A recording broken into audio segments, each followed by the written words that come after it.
And welcome to The Pulse on this busy night of news, both here in the U.S. and around the world. I'm Barrage. Thanks for staying up late with us here tonight. The vice presidential debate is in the books, the last scheduled showdown in this election cycle. We'll have a full recap of that and analysis coming up. But right now, we want to get you up to speed with perhaps the biggest story in the world right now, on the globe. The conflict in the Middle East escalating even more. Iran firing at least 180 ballistic missiles into Israel today. Miraculously, Israeli officials say the barrage of rockets only caused a few injuries, but Prime Minister Benjamin Netanyahu has vowed to retaliate. Today's strike comes after Israel took down the leader of the Hezbollah group and launched a limited ground operation. President Biden, as well as the two presidential candidates, Kamala Harris and Donald Trump, speaking about the attack by Iran today. Based on what we know now, the attack appears to have been defeated and ineffective. And this is testament to Israeli military capability and U.S. military. It's also a testament to intensive planning between the United States and Israel to anticipate and defend against the brazen attack we expected. Make no mistake, the United States is fully supportive of Israel. My commitment to the security of Israel is unwavering. And let us be clear, Iran is not only a threat to Israel, Iran is also a threat to American personnel in the region, American interests, and innocent civilians across the region who suffer at the hands of Iran-based and backed terrorist proxies. I don't want to make predictions because the predictions always come true. We're not going to make, but they are very close to global catastrophe. We have a non-existent president and a non-existent vice president. And tonight we're getting the perspective of a Jewish leader in Metro Detroit. Joining us now, Rabbi Asher Lopatin with the Jewish Federation of Greater Ann Arbor. It's good to see you. Thanks for joining us here tonight. Good to see you, Rube. Thanks so much for having me on. It's good to be with you, even under these circumstances, as we watch so much chaos in this world. Your reaction when you heard about Iran attacking Israel? Well, I have a son there, and I have a brother there, and his child and his wife, and my son and my wife and I were on WhatsApp with my son, and I was scared, and I actually pulled out a book of Psalms because there wasn't anything I could do to stop the missiles or to shoot them down, but I was saying from the book of Psalms, and it was very, very scary and very upsetting because I just feel that Israel has not attacked Iran. Iran has attacked Israel in the past, and Israel's fighting a war just for its safety, and it's just so sad that the world, I'm glad America is coming to Israel's aid, but it doesn't feel the world is coming to Israel's aid, and it's just, Iran is the center of terrorism in the world. It's supplying Russia with missiles and drones to fight Ukraine, to kill innocents in Ukraine, which has nothing to do with Gaza or the Middle East even. To frame this for everybody at home so they understand that this attack happened because of another attack that had occurred when Israel was able to attack both a Hezbollah leader and also an Iranian leader as well. That's what Iran claims caused them to decide to attack Israel. Yeah, Israel was attacked on October 7th by an Iranian proxy, Hamas. And then on October 8th, another Iranian proxy in Lebanon, Hezbollah, which really has a chokehold on the Lebanese government, started constantly attacking Israel and forcing almost 100,000 of Israeli citizens, Muslims, Christians, and Jews, to leave the north because of these missiles. So finally, Israel, just a few weeks ago, really began pounding Hezbollah, this northern proxy of Iran.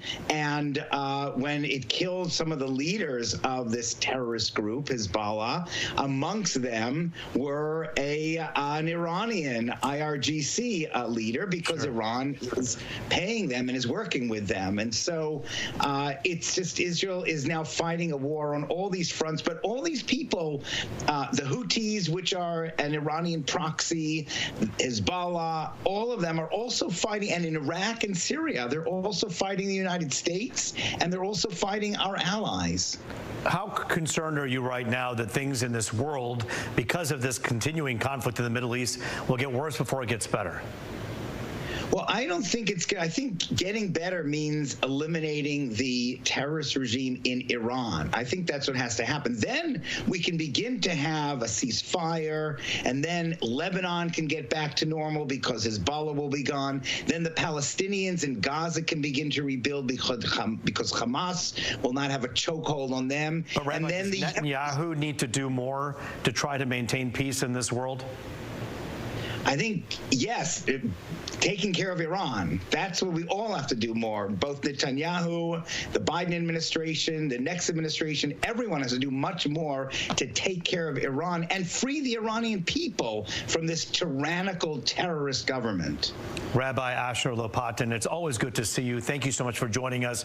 And we're just glad that we don't have to report mass casualties or anything of the sort because of this attack. We're glad that we could tap into your perspective and your, kind of your opinions about this as well. Thanks for your time tonight.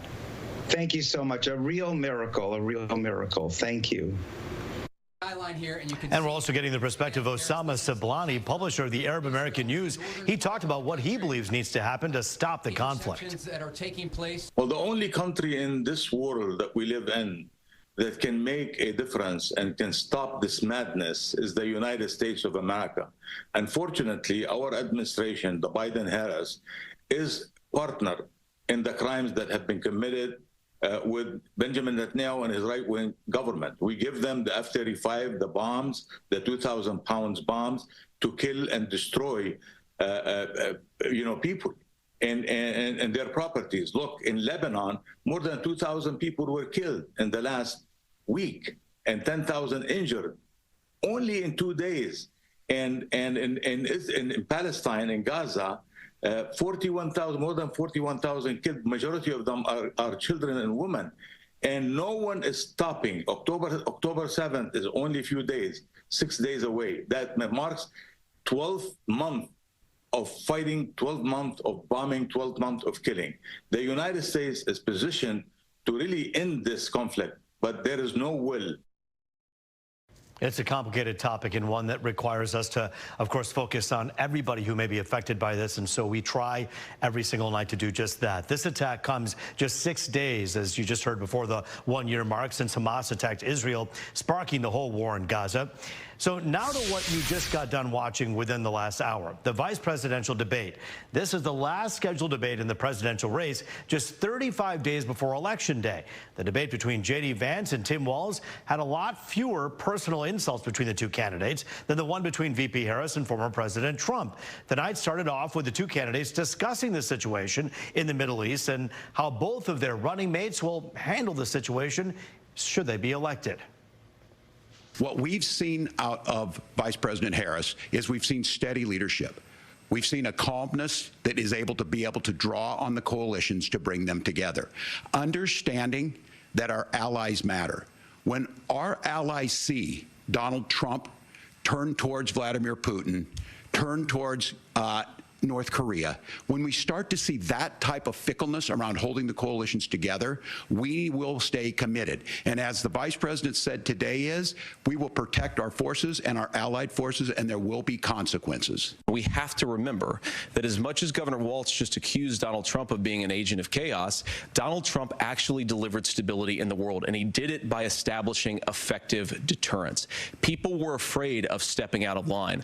Iran, which launched this attack, has received over $100 billion in unfrozen assets thanks to the Kamala Harris administration. What do they use that money for? They use it to buy weapons that they're now launching against our allies, and God forbid, potentially launching against the United States as well. Donald Trump recognized that for people to fear the United States, you needed peace through strength. Now, they also had a chance to talk about the gun issue, the moderators specifically mentioning how the Oxford shooter's parents here in Michigan were convicted of involuntary manslaughter. Vance and Walz addressing the gun issue in general. Vance pointing to the issue of school security, Walz right to the guns. I don't want my kids to go to school in a school that feels unsafe or where there are visible signs of security, but I unfortunately think that we have to increase security in our schools. We have to make the doors lock better. We have to make the doors stronger. We've got to make the windows stronger. And of course, we've got to increase school resource officers, because the idea that we can magically wave a wand and take guns out of the hands of bad guys, it just doesn't fit with recent experience. So we've got to make our schools safer. There are reasonable things that we can do to make a difference. It's not infringing on your Second Amendment. And the idea to have some of these weapons out there, it just doesn't make any sense. Kamala Harris, as an attorney general, worked on this issue. She knows that it's there. No one's trying to scaremonger and say we're taking your guns, but I ask all of you out there, do you want your schools hardened to look like a fort? Is that what we have to go? When we know there's countries around the world that their children aren't practicing these types of drills. Another hot button issue talked about tonight, abortion and reproductive rights, which of course were placed front and center following the overturning of Roe v. Wade. Here in Michigan in the 2022 election, voters chose to enshrine those rights into the state constitution. Tonight, the candidates talked about having individual states make that choice. Donald Trump has been very clear that on the abortion policy specifically, that we have a big country and it's diverse. And California has a different viewpoint on this than Georgia. Georgia has a different viewpoint from Arizona. And the proper way to handle this, as messy as democracy sometimes is to let voters make these decisions, let the individual states make their abortion policy. And I think that's what makes the most sense in a very big, a very diverse, and let's be honest, sometimes a very, very messy and divided country. How can we as a nation say that your life and your rights, as basic as the right to control your own body, is determined on geography? Regardless of your political stripes, I think most could agree with J.D. Vance saying it is messy and it is divided, this country. And we're going to have reaction from both sides, analysis to this debate as the night and week roll on. And as we always say, this show is all about you. So we hit the streets to ask you how important a vice presidential candidate is when it comes to your vote. Here now, a pulse check. Well, normally it doesn't, but I think this particular time, because Kamala Harris was the vice president, it made a very impactful difference. So I would say for the most part, no, but every now and then again, yes. Not a whole lot. I'm more interested in who's going to be the president. Yes, it matters because of the fact that the vice president would be in charge if anything ever happened to the president. And tonight, we're also wondering, who do you think won the debate? We're asking the question right now on fox2detroit.com. Just scan the QR code right there at the bottom right of your screen just to weigh in. So far, most of you who took this poll say J.D. Vance won. If you missed the QR code now, don't worry. You'll have more chances to scan it and vote throughout the show. This is not a scientific poll by any means, but it certainly is a sample of what so many of you think right now. Our coverage of the vice presidential debate is just getting started tonight. Oakland University political science professor Dave Dulio with his big takeaways. You're watching The Pulse on Fox 2.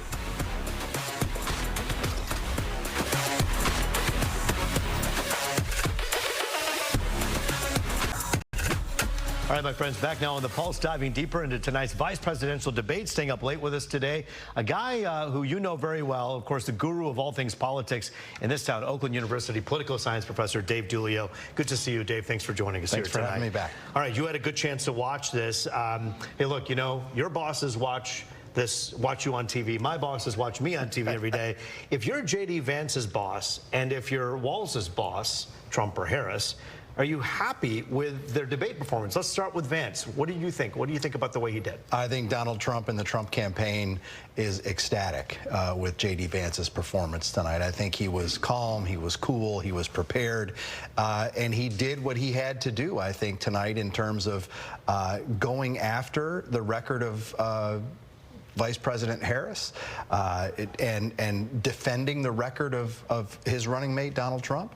And he did it in a way that is so different than we're used to.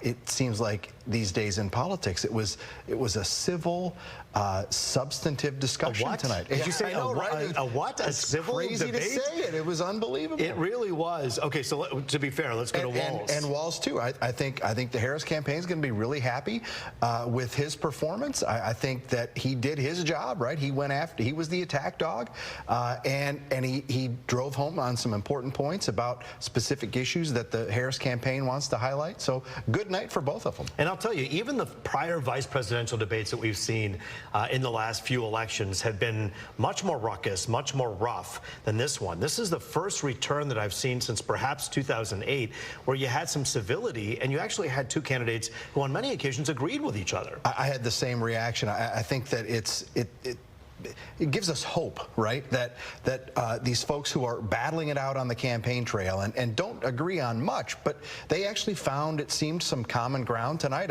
Maybe that's the one thing that the Harris campaign won't like about Walz's performance is he was nodding a lot in agreement with J.D. Vance, right? I mean, I think that's one thing that they may want to revisit. Yeah, I think Vance at one point, though, also said if Tim Walz wins, he will have my prayers and he will have my and if he needs to call on me, he can. I would imagine if you're Donald Trump and being kind of a bullish and dogged competitor, that he's probably going, Mr. Vance, what were you doing, man? Right? Yeah, he certainly is not following in the footsteps of his, as you say, his boss. So what do we do with that? When we take a look at that, we take a 30,000-foot view of this.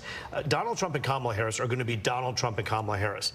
Walz and Vance, we didn't really know what to expect. So for them to come out and show conciliatory behavior and to show that they can be friendly, does that just attract the middle voters and the independents? Well, I think it does a couple of things. And let's be honest, right? There are very, very few people left in this country who don't know who they're going to vote for, right? I mean, and I don't think tonight is going to move the needle on that at all. But I think what it does is make people more comfortable with their choice at the top of the ticket, right? If you were going in as a leaning towards Trump, I think you probably feel a lot better about marking his name on the ballot, and the same thing on the Harris side, right? That you've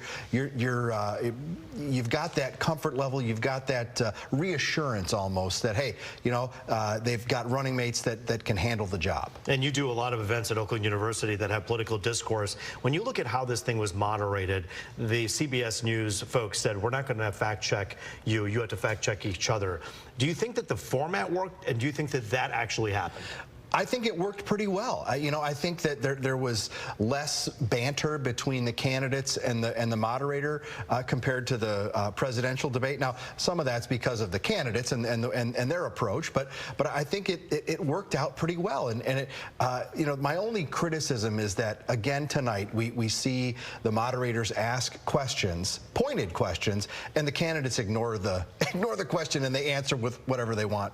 With whatever they want to, whether it's a prepared statement or if they want to take it in a different direction. It's almost like maybe we could do without the moderators and just say, economy, go, 5 minutes, right? And have them banter back and forth, have them exchange ideas, have them get even in more depth about what they would have as plans or a vision for where they want to take the country. Do you think these moderators are afraid in this extremely divided country we live in to put their foot down against one candidate because they're going to appear to be biased? How much pressure do you think they have? It's always bad for the moderators when they're part of the story. So I think it's incumbent upon them to be as much in the background as possible. And I think that the ABC presidential debate, we talked that night about the moderators, and that's never a good thing. The focus should always be on the candidates and their responses. Man, J.D. Vance and Walz kind of liked each other in this debate, and it was a little bit off-putting for a lot of people who are taking sides on one camp or the other. But Dave D'Ulio, it's always good to talk to you. Thanks for joining us here on The Pulse tonight. We're keeping this conversation going after the break. A Democrat and a Republican, Aaron Tobin and Congresswoman Haley Stevens, they debate the debate next.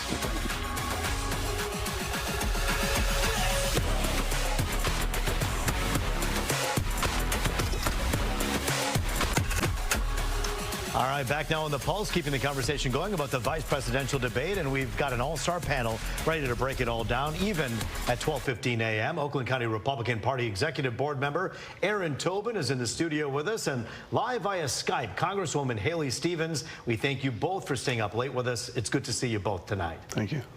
So let's talk about this. Congresswoman, I'll begin with you. The whole debate started with talking about the world that we live in, and of course the attacks that have happened today with the attacks in Israel from Iran. And you heard Walz basically attack Trump right away, saying he's unstable in dealing with world issues. That's what Walz said. However, when you take a look at Donald Trump's time in office, we know that all 4 years we didn't have major conflicts at that time, and he was able to find a way to peace. Isn't that something that's a strong suit for the Republicans?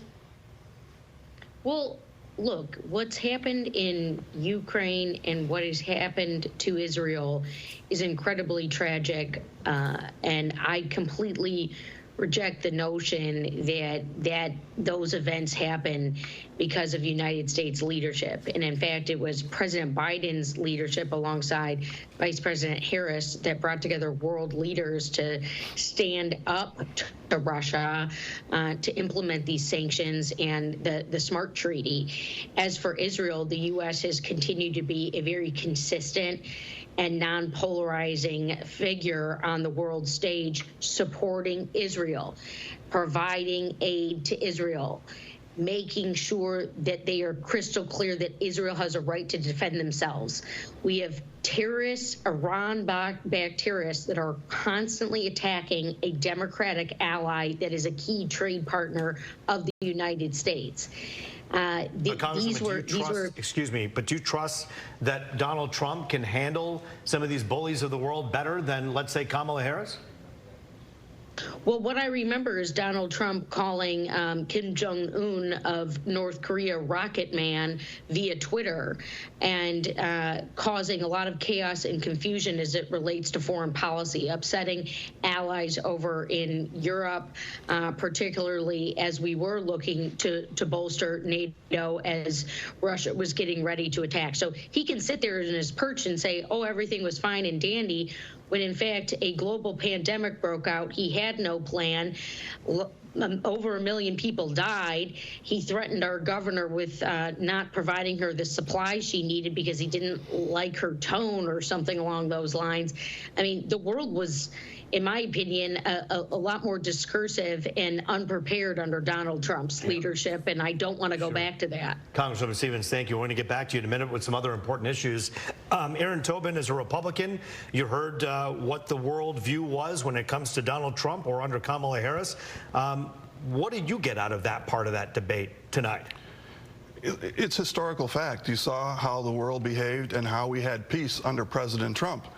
There's no way you can twist it any way you want, and obviously Haley's going to twist it because she's a hardcore Democrat and she wants to get reelected and have the support of the Democratic Party. But the world was at peace because they feared President Trump. When President Trump met with the Taliban, he went and gave the head of the Taliban a picture of his house. And he said, here's a picture of your house, Mohammed. And he said, why are you giving me a picture of my house? He says, you figure it out. We didn't have any problems with the Taliban for 18 months because they feared President Trump, and he knew President Trump would destroy his house. Aaron Tobin, let's talk about the border for a moment, if we can. You hear Vance a lot talk about babies and children and families and the importance of kids. But when it comes to these kids who are in the deportation plan and the choice comes up to separate kids or not, you've heard Donald Trump take a very strong stance on this. Does Vance, have a credible stake in this argument when he's talking about making sure that families are accredited and families are staying together? Do you think that the Republican plan honors that when it comes to deportation?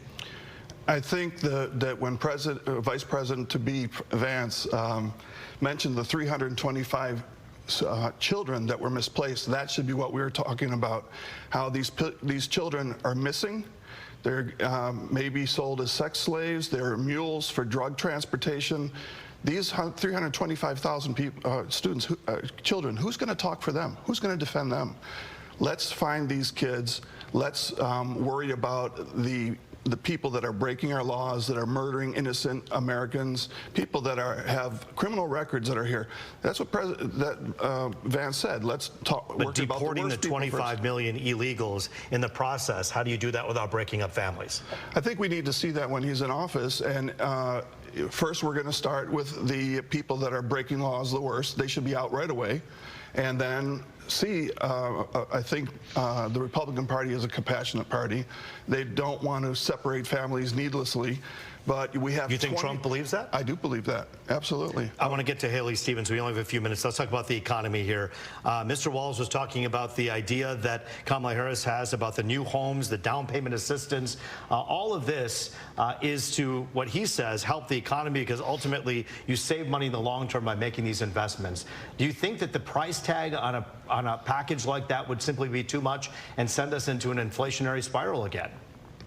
It depends on what we put together in the Congress. If we do a public-private partnership similar to what we did with the CHIPS Act, and let's set the record straight, Root, because I'm absolutely sick of a twice-impeached failed president coming into Michigan saying that he's going to champion our manufacturing economy, J.D. Vance spewing outward lies because he's only been in the Senate for a year tonight in the debate stage, that manufacturing was better under Donald Trump. That is an outright lie. Manufacturing is booming, particularly here in our state of Michigan, where Detroit is at its lowest levels of unemployment in over 50 years, where we have 60 new clean energy factories being built, over $900 million of investment across this country in the manufacturing sector, and major growth happening in a cross-sector way throughout manufacturing, from clean energy to light industrial to construction. It's an amazing time because Joe Biden has put his promises down and kept them. And with Donald Trump, all he's doing is shopping for votes. Congresswoman, he's not doing anything. So when Harris says she's going to put together a housing plan, I think they're going to put something forward that's, yes, probably going to use some federal money, but also all these builders who I talk to all the time in Michigan, I think they're going to be ready to put their money down too. We're going to see that private sector investment, and we're going to kind of fix a problem that we have. We have it here in Oakland County. Well, and by the way, Mr. Tobin's right, Ruth. People did fear Donald Trump. They feared what he was going to tweet. They feared when he pulled us out of the Paris Climate Accord. They feared how he acted at NATO meetings and UN meetings and all the blustering and the constant chaos. Right now, Congresswoman, 55% of the people who took our non-scientific poll say J.D. Vance won the debate. Do you believe that he had a strong performance here tonight? And do you think Walz put up a good fight against him? Look, I like Tim Walz. I like Coach, and I think he has a lot of Midwestern values that really resonate with us. He's not some slick, fast-talking lawyer. You couldn't even keep up with what Vance was saying half the time. And sure, fine, nice presentation. But I also I want to paint a picture here for you, because when Paul Whelan, who might be watching tonight because he's free and he's home and he's back in Michigan, when Paul Whelan was freed, you know, J.D. Vance tried to blame this on Biden. Paul Whelan was taken in December of 2018.